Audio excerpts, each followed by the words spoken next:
પરંતુ પ્રભુએ કહેવડાવ્યું છે કે ટૂંક જ સમયમાં આવી રાવણનો અંત કરીને પ્રભુ આપને લઈ જશે. આ શબ્દ માત્ર જાનકીજી માટે આમ બરાબર આગ લાગી હોય ને એમાં તમે ઠંડુ પાણી નાખીને આગને ઠારી દો એવા હતા આ શબ્દ.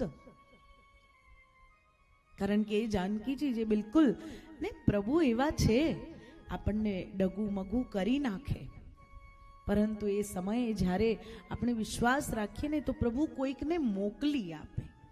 પ્રભુને પણ કેવો સમય ખબર હશે ને કે હવે મારી જાનકીની સહન શક્તિ પૂરી થવાની તૈયારીમાં છે ને એ જ સમયે હનુમાનજી મહારાજને બરાબર એ સ્થાને પહોંચાડવા. અને હનુમાનજી જ કેમ, કોઈ બીજું કેમ નહીં, હનુમાનજી મહારાજ જ કેમ?